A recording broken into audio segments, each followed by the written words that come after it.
Here at Farm Life Foundation, we experiment with different lettuces, spinach, chard, different plants to see which are more heat tolerant without using a cooling system. Curtis is currently cutting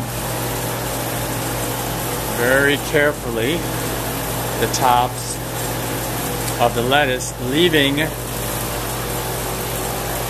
some of the stalk below, which will grow back.